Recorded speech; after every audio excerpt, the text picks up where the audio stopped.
Welcome to the Mama's Well podcast, where we are digging deep into the gifts and the gaps of foster and adoptive parenting. I'm Tara Hutton, and I'm glad you're here.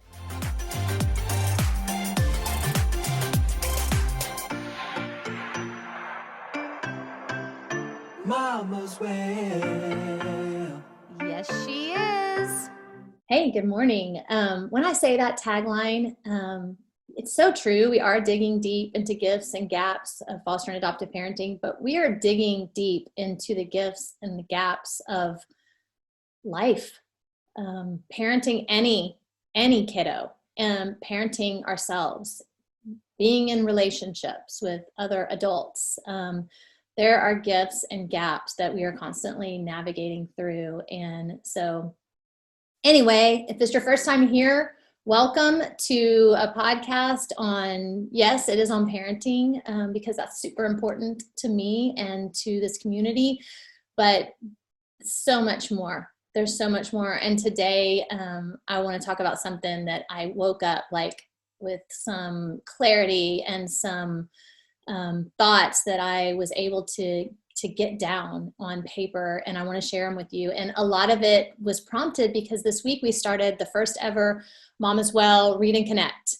And 12 of us ladies joined together on a Zoom call this week over a book that we're all reading called The Connected Parent by Lisa Qualls and the late Dr. Karen Purvis. And it was awesome. And what we discovered very quickly was that that we all share a lot in common. And that is that we all are facing fears, we're facing grief, we're facing frustrations, and we're facing some very deep feelings of inadequacy that leave us scared a lot at times. And so anyway, it's been awesome. And I have not stopped thinking about these women since we hung up our call on Thursday night. And one of the things that we all expressed, including all of those fears, all of those inadequacies, things like that. But one thing that was a common thread is that we all felt like we have a knowing of trauma and its impact on our kids and our families. But when it came down to actually putting these things into practice, we were really feeling a gap. All of us, we feel the gap. We feel like, man, how much more can we read? How much more can we understand? How many more courses can we go to? How many more podcasts can we listen to be able to implement this in our homes in the real times when the what hits the fan? Like, why is this not working? And so we've all experienced that, and it's very, very familiar to me. And as my guest over the past few weeks, Kelly Burnett, the Enneagram life coach and expert, really has, listening back to those podcasts, helped me see clearly my 5. And if you're not familiar with Enneagram, go back to the last couple of episodes. It's very, very informative and helpful.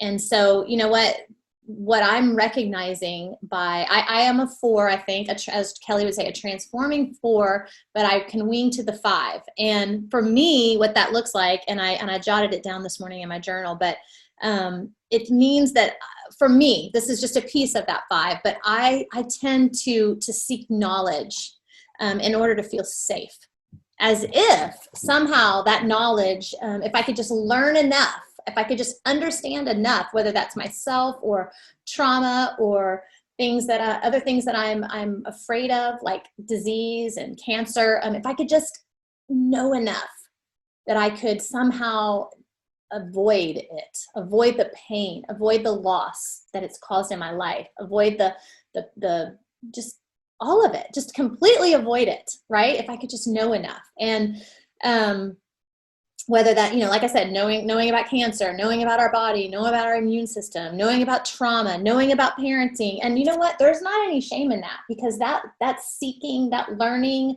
all those books on my shelf, they have gifted me. They have taught me a lot. And that is not something to be ashamed of. It's been very helpful, but you know what? It's just not enough. It's not enough. I can know all of that information, but there's something else I need to know, and that is myself. I need to understand myself. I understand I need to understand the way I think, the way I interact in my relationships. And Dr. Karen Purvis says in the book, The Connected Parent, and you've probably heard her say this other places, but to bring a child to a place of healing, I must know the path myself. And thankfully for me and for many of you, we are on that path, and we have either, have a toe in the water, or we dove in. We're in the water, and sometimes we're splashing around feeling like we're barely surviving, and sometimes we feel like, man, we are really thriving. And I go in and out of that myself. So anyway, this morning I woke up, I was thinking about that. I was thinking about the women. I was thinking about our interaction throughout the week that we've been having, and I was reminded of another book that was really powerful. And this is an oldie but goodie. I read it when my boys were little, and I was just beginning this journey of self-discovery. And it's called, and I've got it right here because I'm going to read to you from it, Parenting from the Inside Out. And it's Dr. Dan Siegel and Mary Hartzell. And really, really, really profound for me, especially back when I first read it. And it's still something that's super profound. And I want to read something from it, just to kind of open up this understanding ourself, knowing ourself. And that's what we've been talking about in our group, The Connected Parent, this week. And that's what we're going to continue to talk about, because really it's the foundation of everything. And so let me just read. This is just the introduction. This is a great book. And I'm actually going to foreshadow here that this is possibly going to be our next Read and Connect. So if this is interesting to you, make sure you sign up at mamaswell.com so you'll get that information. Anyway, okay, here we go. Introduction. When we become a parent, we bring with us issues from our own past that influence the way we parent our children. Experiences that are not fully processed may create unresolved and leftover issues that influence how we react to our children. These issues can easily get triggered in the parent-child relationship. When this happens, our responses towards our children often take the form of strong emotional reactions, impulsive behaviors, distortions in our perception, or sensations in our bodies. These intense states of mind impair our ability to think clearly and remain flexible, and affect our interactions and relationships with our children. At these times, we are not acting like the parent we want to be, and we are often left wondering why this role of parenting sometimes seems to bring out the worst in us. Oh my gosh, I so feel that. I know many of you are feeling that as well. Issues that are rooted in our past impact our present reality and directly affect the way we experience and interact with our children, even when we are not aware of their origins. To our role of parenting, we bring our own emotional baggage, which can unpredictably interfere in our relationship with our children. Leftover issues or unresolved trauma and loss involve significant themes from the past that stem from repeated experiences early in life that were difficult and emotionally significant. These issues, especially if we have not reflected on them and integrated them into our self-understanding, continue to affect us in the present. And I want to emphasize that they do not have to seem, these incidences, these experiences, they don't have to seem like they're trauma to you. They don't have to feel like a big traumatic event. They are often, I cannot emphasize that much, unconscious. They are unconscious experiences, and they do not have to seem traumatic. And I have to cover my screen because I don't like to look at my face while I'm recording. And I want to add this. I'm going to flip over a couple pages. As parents, we are especially vulnerable to responding on the basis of our past issues during times of stress. Okay? That's super important, because I want to remind you that parenting children, whether through foster care or bringing them home through adoption, international, domestic, whatever, you are in a time of stress. And you may be in that time of stress for many years. So these issues, while you may have parented, like me, other children, You are now in a more intense time of stress than you ever have. You have the stress of not knowing if this child is staying. You have the stress of navigating a whole other family that you've never done before. You have the stress of the child's own impacts of trauma on their behavior and their brain. So you are under stress. It is stressful in your families. It is stressful. It's stressful with your marriages and your relationships. You have the stress of your friends and family potentially not knowing why you've done this or what you're doing. They may not understand why you're parenting. So you may have the stress of feeling really alone. So you're in a stressful time. And, but I want to say this, and I'm going to go back to my journal here. Sometimes, and I'm going to go back to that unconscious piece.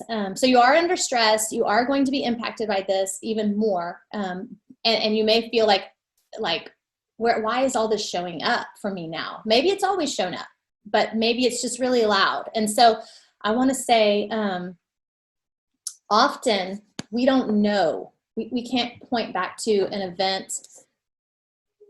We can't point back to my daughter's needing. Yes, ma'am. Yes. I'm alone at home this morning, and so they had a question. Anyway, we may not. Let me think. We may not know the origin of what's going on. Here's what we're going to know. We're going to know that there is something that needs to be integrated, like he said, right? Let me go back to that. Let me go back to what Dan Siegel says. These issues, especially if we have not reflected on them and integrated them into our self-understanding, can continue to affect us in the present, okay? If we have not integrated them, we are going to know that they are not integrated by our responses, by our crazy responses to certain things that we may wonder why we're having this response. So we're going to know there's something to integrate. And for me, it is often after I have responded in a way that I am so not proud of and maybe experiencing shame about. So, but here's what I'm going to invite us to do. See these moments as gifts. All right. Okay. And the reason why is because they're pointing us to the places that need healing. They're pointing us. Look at that. See that. Dig down there. There's something there that needs to be integrated.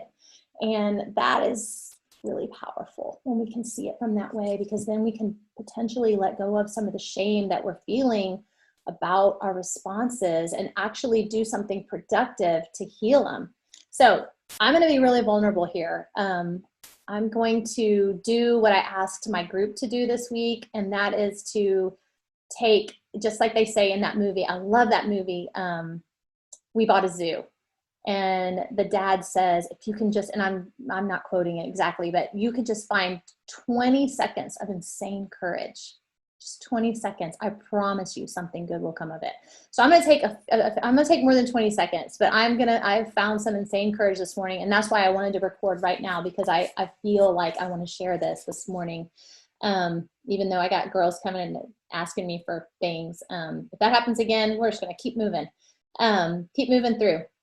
So let me give you a few examples of some of the things that have not been integrated and I've had to work hard to integrate. Many of these things I'm still working to integrate and probably will be for the rest of my life.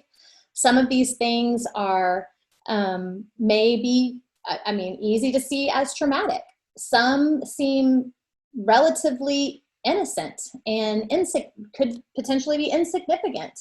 But I want to share a variety of those things in hopes that you can start to recognize some of those things in your life that are in need of some integration and in need of some healing and needing of some nurture. So one of the things surrounds money.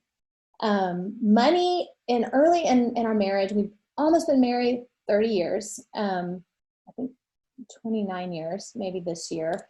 And money was like a really big deal. It was actually a big deal for both of us in different ways. But my response to money was the only way I know how to label is this like scarcity. Like there's never going to be enough. I need to save it. I need to hoard it. I need to make sure that we have enough. I need to watch our spending. I need to control our spending. And I did this I put this on everyone in our life, or in my family, and primarily my husband, right? Because we're the ones with the checkbooks, and back then checkbooks, but the credit cards, the wallets, we were doing the spending. And so I would control, and it wasn't fun. It wasn't fun for Kyle, particularly because he had a dad who controlled with money. And so this formed a lot of friction in our marriage, and it wasn't fun. And I have so much freedom in this area now. I have so much more freedom. I feel like I see money in a much less from a place of scarcity and much more in a place of abundance. And there's been a lot of work there, and I'm not going to get into all of that. But what I do want to point out is a couple of things that I had to go back to and recognize. There weren't like, one huge moment. It was a lot of little moments. And so like one of them, probably the earliest moment I can remember surrounding money was being under 4 years old, because I know the house that we were living in, and I was sweeping the kitchen. We didn't have, dust busters or Dysons. I was literally sweeping with the broom, little bitty 4-year-old. That'll go to another place I'm going to talk about in a minute of why I was sweeping when I was 4. But I swept up a penny, and it was in the dustpan, and I was about to throw it into the trash can, or maybe I already did. And my dad saw me, and it was a big deal. And he pulled me aside and set me up on the table and was looking me right in the eye. And I don't remember him shouting at me, but I remember his disappointment in me. And he explained about money and how we don't throw away money. And I could dig deeper, and I know that his dad was a hoarder. His dad was very much controlling of money. And so I can go all the way back to that, but that was a seed that was planted in me. And then as I grew up, my parents always kind of struggled in and out of struggles with money. And there was always just this overarching feeling of, okay, when we have enough, we're about to not have enough. We need to make sure that we are very wise with money. So money was a big deal, and it planted seeds in my life that I've carried over. A scarcity mentality with money when I haven't needed to have a scarcity mentality with money. I mean, I don't know that we ever need to. I mean, obviously some of us are in financial struggles, and there's times we have to be more mindful. But for me, I was feeling tremendous fears about money when I didn't need to. And so that's one example that would probably fall into not hugely traumatic. We never were sleeping on the streets. We never got kicked out of a home or lost our home, but there was seeds there. And so that impacts how I saw money, and it impacted my relationship with my husband in particular. Another one is not particularly traumatic, but it surrounds clutter and cleanliness. And I think I've talked about this a little bit on the podcast, but when dishes pile up, or when there were lots of crumbs on the floor, or maybe too many toys or Legos everywhere, I tend to respond in a way that I'm not very proud of. And I immediately start cleaning. I've used cleaning as a way to regulate for many years. When I feel overwhelmed, when I feel out of control, there is like a hit, like someone who is experienced drug usage would possibly feel. I've never had that experience, but that I feel when I clean the kitchen, or when I scrub a bathroom, and it like relieves me. And I used to have people would say, well, that's a great thing. And you know what? It's not a great thing. It's not a great thing because of how I feel before I do that, and how I respond to people before I do that, how I respond to people with a mess. So that's something that obviously needed some integration. It was repetitive in my life. It was a problem in my life. It was hindering my relationships in my life, and still can. One thing I can point to, like I said, it's not particularly traumatic, and I can't point to one particular situation. I can tell you that my mom, my grandmother, my dad, my grandfather were very, very, the cleanliness of their home was one of the highest priorities. So I can imagine as a child, I felt that. I mean, I knew that. I knew that a messy home, or crumbs on the floor, or my room not being picked up was going to make my parents uncomfortable. And so it made me uncomfortable. And so I learned to navigate that. Another thing, not big traumatic, but needed some integration, and I'm still working through that. Another one, here's one that is traumatic. My mother passed away of cancer in 4 months. She went from doing a body pump class to not being able to communicate within a week.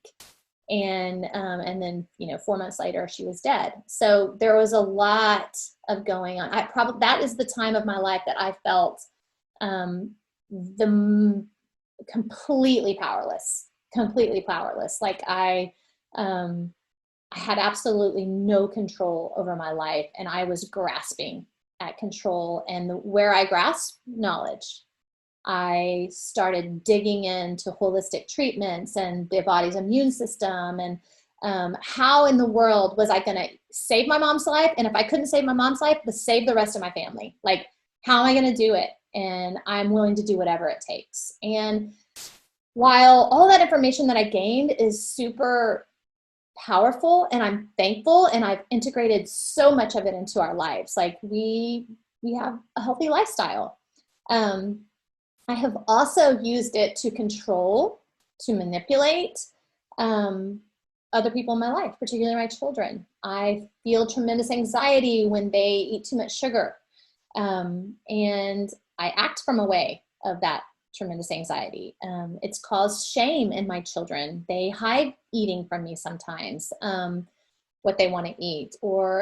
So obviously I had some trauma that needs some integration, and I'm working on it. And I've owned a lot of it with my kids, and with my youngest in particular, my youngest oldest in particular. We've had a lot of conversations, and I've had a lot of apologies, and they understand, and it still has affected them, and that's okay. We're moving through it. So that's a big traumatic event. I'm not going to get into all my big traumatic events, but there are a lot.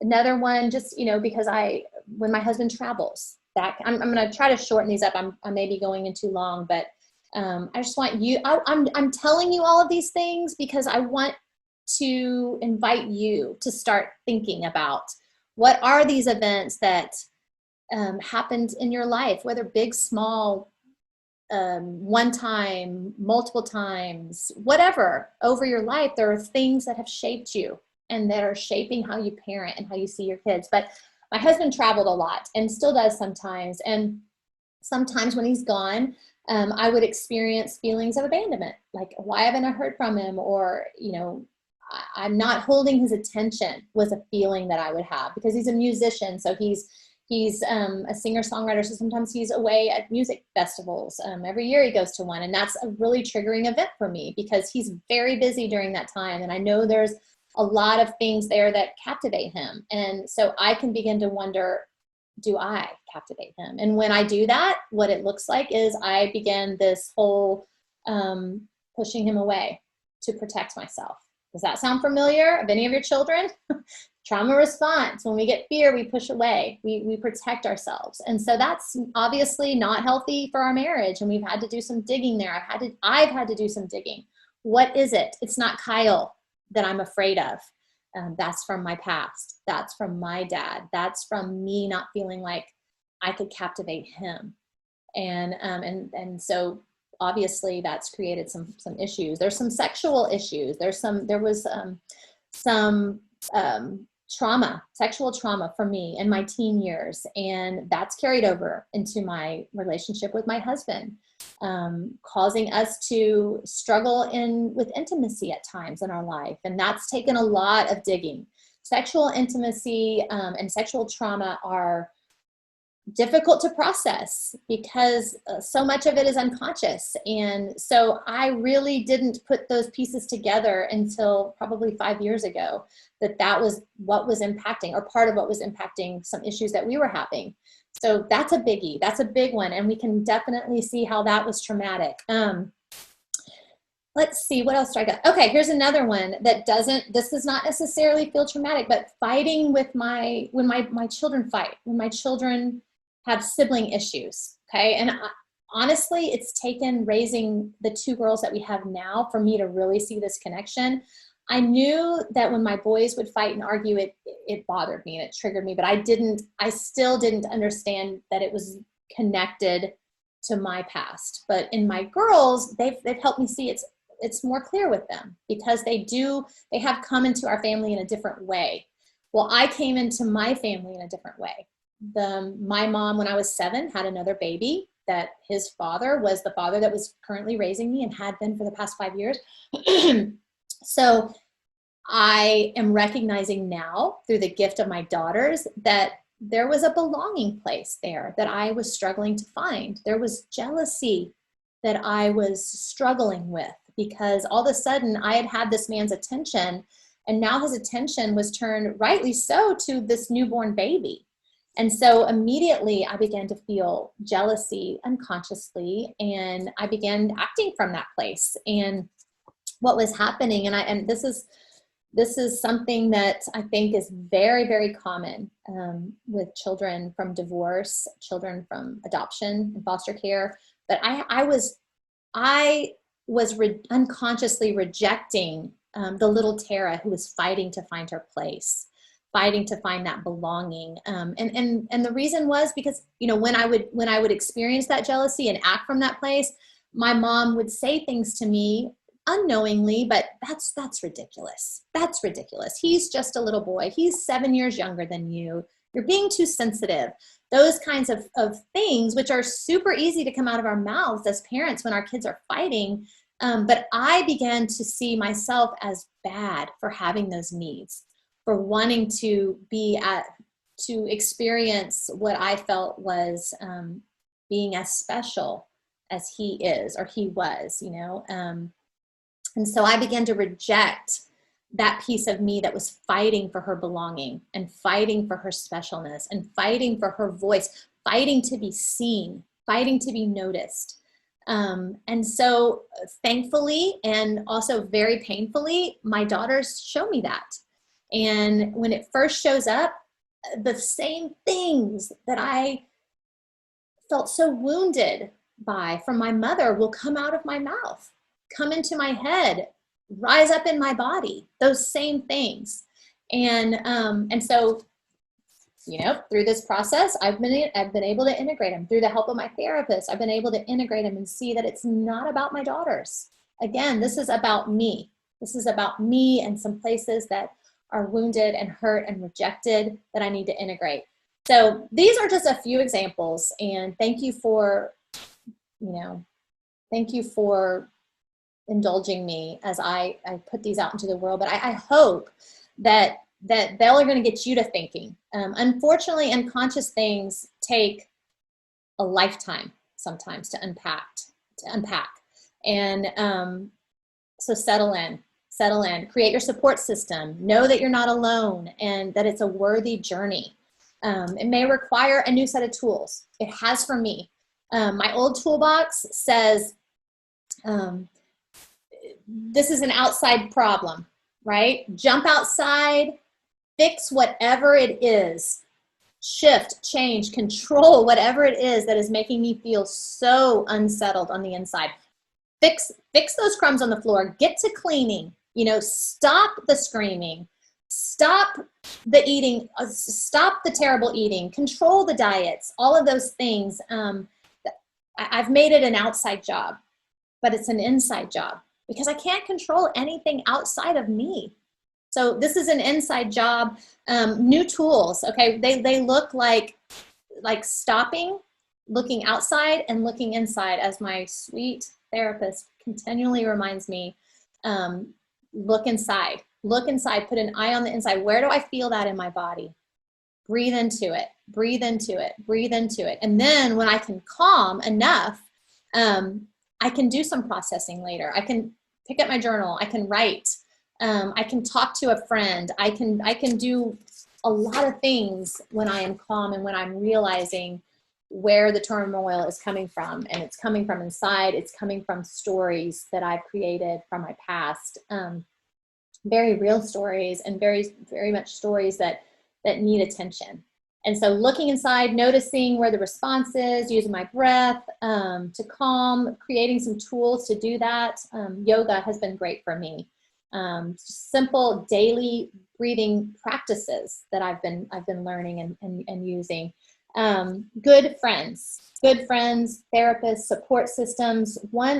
you need support systems that are going to offer compassionate support. And compassionate support often looks more like more listening, more question asking, more curiosity, and less advising, to be honest. Less advising, because, I mean, unless you're asking, and I understand that, and I totally understand that, but sometimes we really need someone to just listen, and we sometimes have to teach people how to just listen. And so learning to do that for other people as well as create that for ourselves. So, all right, this was a heavy one. This is good. I feel good saying all that. It helps me, I have more clarity now. So hang in there. You've got this. You've been invited to do this work just like me. And I can guess that because you're still listening to this podcast. So if you've stuck through all my stories, there is an invitation there for you to do some digging. And I'm going to just go ahead and say that I think that this book, Parenting from the Inside Out, by Dr. Dan Siegel and Mary Hartzell, I'm seeing that as our next Read and Connect. So if that's something you're interested in, Read and Connects are a time where we really just get together as fellow moms, dads even, and are doing this work. And we talk about it, and we look to other people who have more experience and in these books.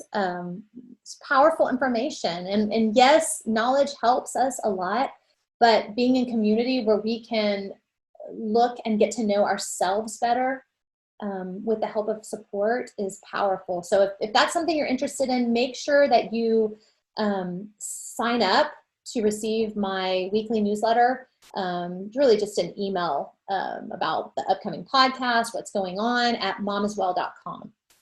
Also, share this podcast. We're all in trauma right now with the way that our world is. I mean, we're all struggling. So we're all in stress. And what that means is that the normal things that we do each life, like parent our children, like make breakfast, like help with homework, all of those things, when we're in stress, they're more difficult, and they're going to bring up things that we don't understand. And so everybody needs to do this work. This is not just about foster care and adoption. This is about being in relationships, being in the world, being calm and content. So hang in there, share, let me know how you're doing. Send me an email, tara@momaswell.com, and I'll see you next week.